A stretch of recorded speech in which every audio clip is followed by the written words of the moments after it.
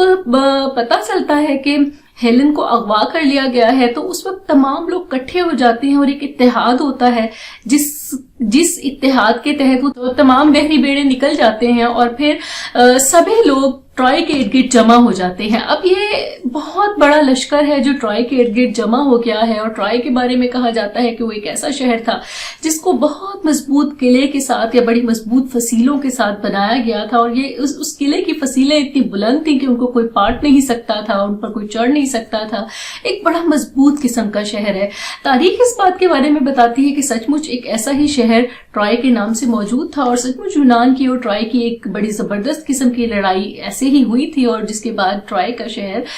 نیست و نابود کر دیا گیا. خیر اس لڑائی کے بارے میں یا ان چیزوں کے بارے میں یہ بھی کہا جاتا ہے کہ یہ یونان کی کچھ قدیم کہانیاں تھیں یا جنہیں کہہ لیں کہ سینہ در سینہ چلے آنے والے قصے اور کہانیاں تھیں جنہیں ہومر نے داستان کی شکل میں امر کر دیا.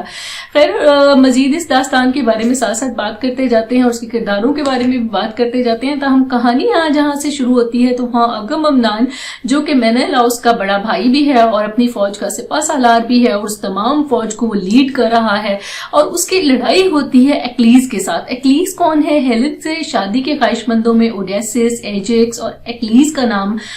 یا اگاممنان بھی اس میں شامل ہے. ان سب کے نام شامل ہیں اور یہ بڑے سورما قسم کے لوگ ہیں، لڑاکا شدید قسم کے، یودھا کہہ لیں، لڑاکا کہہ لیں، سورما کہہ لیں. اور ایکلیز کے بارے میں تو یہ کہا جاتا ہے کہ وہ ناقابل شکست تھا کیونکہ وہ ایک سمندری دیوی تھیٹس کا بیٹا ہے. اور جب وہ پیدا ہوا تو اس کے بارے میں یہ بھی کہا جاتا ہے کہ جب وہ پیدا ہوا تو اس کی ماں جو کہ خود ایک دیوی ہے، سمندروں کی دیوی ہے، تو اس نے اس کو اس کی ایڑی سے پکڑ کے آب حیات یا اس پانی میں اس کو ڈپ کیا یا اس میں ڈبویا کہ جس کے بعد وہ ناقابل تسخیر ہو جاتا ہے. تاہم یہاں پر ایک راز ایسا ہے کہ ایکلیز جس کی ایڑی سے پکڑ کر اس کو پانی میں ڈبویا گیا تھا تو وہ ایڑی کیونکہ دیوی کے ہاتھ میں رہی تو اس کی ایڑی ہی وہ واحد جگہ ہے، اس کا پاؤں یا اس کی ایڑی کہ جو اس کے پورے جسم کا سب سے کمزور حصہ ہے. تو ایکلیز ہیل کو خاص طور پر یہ ایک محاورہ بھی بن گیا ہے اور اسے اس موقع پر استعمال کیا جاتا ہے کہ جب کسی شخص کی کوئی کمزوری ہوتی ہے تو اس کو ایکلیز ہیل کہا جاتا ہے. تو بہرحال یہاں ہم دیکھتے ہیں کہ یہ جو نیم دیوتا ایکلیز ہے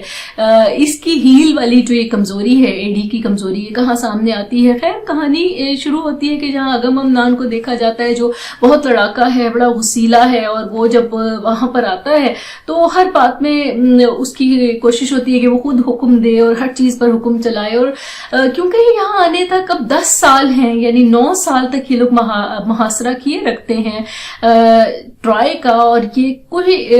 جنگ کا نتیجہ نہیں نکلتا, اور 9 سال تک یہ وہاں پر انہوں نے خیمے لگائے ہوئے ہیں اور یہ وہاں ٹھہرے ہوئے ہیں اور ارد گرد کے علاقوں کو بھی فتح کر رہے ہیں. لیکن ٹرائے کا یہ ابھی تک بال بھی باقا نہیں کر پاتے. چھوٹی موٹی جھڑپ ہیں جو چل رہی ہیں, ارد گرد کے جو جزیرے ہیں ان کو فتح کیا جاتا ہے. تو اس میں ایک ایسا جزیرہ جس میں اپولو دیوتا کا مندر ہوتا ہے, تو اس جزیرے کو جب اگاممنان فتح کرتا ہے اور وہاں کی ہر چیز کو نیست و نابود کرتا ہے, تو اپولو کے مندر کو بھی تباہ کر دیا جاتا ہے, اور بہت سی عورتوں کے طرح مال غنیمت کے طور پر بہت سی چیزیں, عورتیں, سب کچھ اٹھا لی جاتی ہیں. تو جو پجاری ہے اپولو دیوتا کا, وہ اس وقت اگاممنان کے پاس آتا ہے, اس سے التجا کرتا ہے کہ جتنا مرضی سونا لے لے اور جو کچھ لینا ہے لے لے, تاہم اس کی بیٹی کو چھوڑ دیا جائے. لیکن اگاممنان کیونکہ اس کے اندر ایک فرعونیت ہے, ایک رعب ہے, غصہ ہے, تو وہ اس کو وہاں سے دھتکار کر نکال دیتا ہے. اور کیونکہ وہ اپولو کا بڑا چہیتا پجاری ہے, تو وہ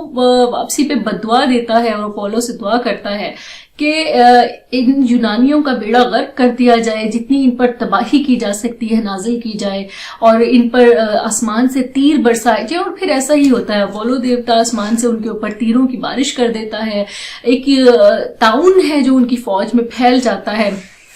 کثرت سے لوگ مرنا شروع ہو جاتے ہیں, اور چتا پر چتا یا لاشیں ہیں جو جلائی جا رہی ہیں, لوگ مر رہے ہیں, اور تباہی ہے جو نازل ہو گئی ہے ان پر. اس پوری جنگ میں ایلیڈ میں دیکھتے ہیں کہ دیوتا بھی 2 حصوں میں تقسیم ہو گئے ہیں, اور ایفروڈائٹی جو ہے وہ پیرس کے ساتھ ہے, اپولو جو ہے وہ بھی ان کے ساتھ ہے, اور ایتھنا, ہیرا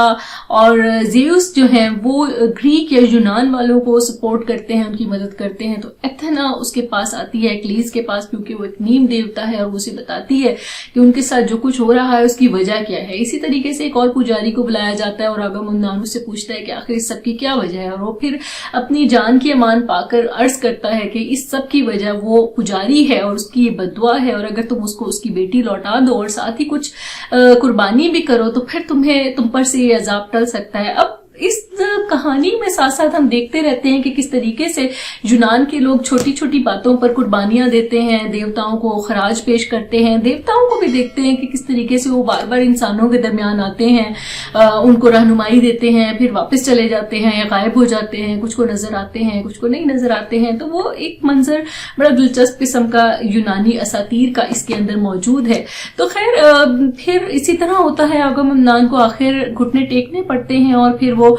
پجاری کو بلاتا ہے, اس سے معافی بھی مانگتا ہے, اور اس کی بیٹی دینے کا بھی وعدہ کرتا ہے. اب کہانی میں جو جھگڑا ہے وہ یہیں سے شروع ہوتا ہے کہ اس کی بیٹی دراصل جس شخص کے حصے میں آئی ہے وہ ایکلیز ہے.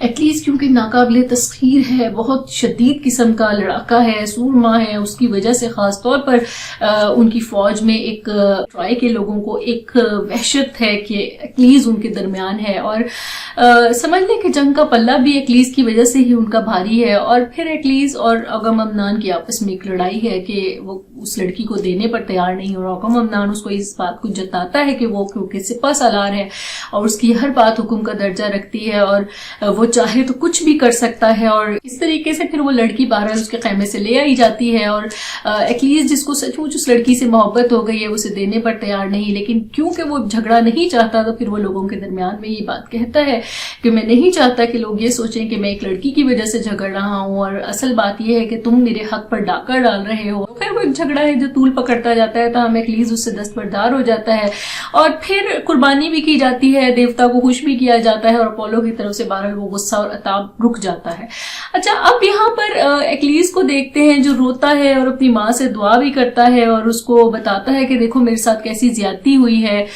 اس سارے منظر میں ایکلیز کی ماں کو بھی دیکھیں گے اور بہت سے لوگوں کو دیکھیں گے. تاہم یہ جنگ چلتی رہتی ہے. جنگ کا جو ایک آخری سمجھ لیں کہ نتیجتاً سال ہے, وہ وقت ہے کہ جب 10واں سال شروع ہوتا ہے, اور تب جنگ ایک خاص وقت پر پہنچتی ہے.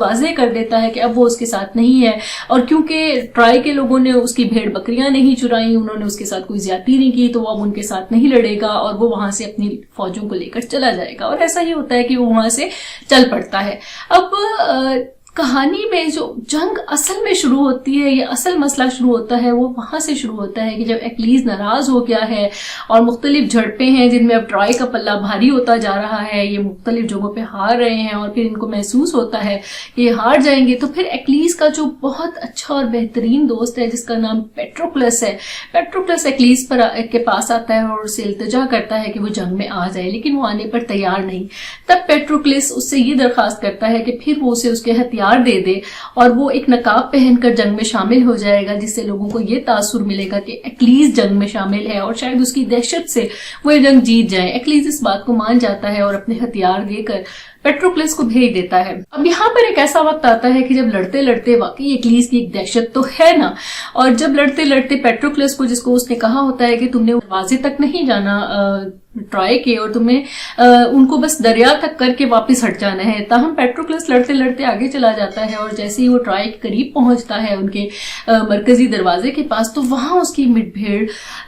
ہیکٹر کے ساتھ ہو جاتی ہے، جو پریام کا بیٹا ہے، ٹرائی کا سپہ سالار بھی ہے اور بڑا مضبوط قسم کا سورما ہے، اور جیسے ہی اس کی مٹ بھیڑ اس کے ساتھ ہوتی ہے تو وہ سمجھتا ہے کہ یہ ایکلیز ہے، جبکہ وہ پیٹروکلس ہوتا ہے، اور ایکلیز کو سمجھ کر پیٹروکلس سے جب ہیکٹر لڑتا ہے تو وہ ایک زبردست قسم کی لڑائی ہے، اور اس لڑائی میں پیٹروکلس مارا جاتا ہے اور ٹرائی کے لوگ خوش ہو جاتے ہیں کہ ایکلیز مارا گیا، اور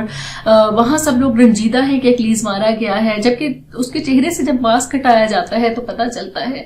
کہ ایکلیز نہیں بلکہ اس کا بہترین دوست پیٹروکلس مارا گیا۔ اب ہیکٹر کو اس بات کا تو افسوس ہوتا ہے کہ یہ ایکلیز نہیں ہے، تاہم جب یہ خبر ایکلیز تک پہنچتی ہے تو ایکلیز کو اس بات کا شدید غصہ ہے اور اس بات پر وہ تل ملا جاتا ہے اور شدید غصے کے عالم میں پھر وہ واپس لوٹ کر آتا ہے، اور اب وہ ایک بڑا منظر ہے دیکھنے والا یا پڑھنے والا کہ جہاں پر وہ رو رہا ہے، رنجیدہ ہے، غصے میں ہے، اپنے دوست کی لاش کو دفناتا بھی نہیں ہے اور قسم کھاتا ہے کہ اسے وہ تب تک نہیں دفنائے گا یا تب تک اس کا کچھ نہیں کرے گا جب تک کہ وہ ہیکٹر کو نہیں مار ڈالے گا۔ اور وہ بڑا پڑھنے والا وہاں سے منظر ہے کہ جب وہ روتا ہے اور اپنی ماں کو آواز دیتا ہے، اور اس کی ماں چونکہ ایک دیوی ہے وہ سمندروں کی تہہ سے نکل کر آتی ہے اور پھر اس کو بتاتا ہے کہ دیکھو ہیکٹر نے میرے ساتھ کیا کیا، اس نے میرے بہترین دوست کو مار ڈالا، اب میں جب تک چین سے نہ بیٹھوں گا جب میں ہیکٹر کو نہ مار ڈالوں۔ اور کیونکہ وہ دیوی ہے اور وہ مستقبل کو دیکھ سکتی ہے، اور جیسے ہی اسے محسوس ہوتا ہے کہ اس کا بیٹا خود اس جنگ کا ایندھن بن جائے گا تو پھر وہ روتی ہے اور وہ کہتی ہے کہ کاش میرے بس میں ہوتا کہ میں تمہیں اس جنگ سے روک سکتی، اور کیونکہ دیوتاؤں نے شاید سب کچھ ایسے ہی لکھا ہے تو پھر میں مجبور ہوں اور میں اس تقدیر کے سامنے بے بس ہوں۔ اور پھر وہ اس سے جب کہتا ہے کہ میرے ہتھیار، کیونکہ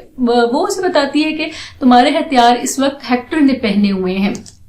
تو پھر وہ اسے کہتا ہے کہ اسے جنگ لڑنے کے لیے ہتھیار چاہیے، اور پھر سمندروں کی دیوی ہے ظاہر ہے وہ جاتی ہے، وہ کہتی ہے ٹھیک ہے میں دیوتا سے درخواست کروں گی کہ وہ مجھے ہتھیار دے، اور پھر وہ وہاں جاتی ہے اور آسمانوں پر جو سب سے لڑائی کا کوئی طاقتور دیوتا ہے وہ اس سے ہتھیار بنوا کر لاتی ہے۔ اب ایکلیز کے جو ہتھیار ہیں وہ بہت طاقتور قسم کے ہتھیار ہیں جو ناقابل تسخیر ہیں، اور پھر ایکلیز ان ہتھیاروں کے ساتھ سمجھ لیں کہ اس کی طاقت کئی گنا ہو جاتی ہے، اور جب وہ اسے ہتھیار ملتے ہیں اور وہ جنگ میں کودتا ہے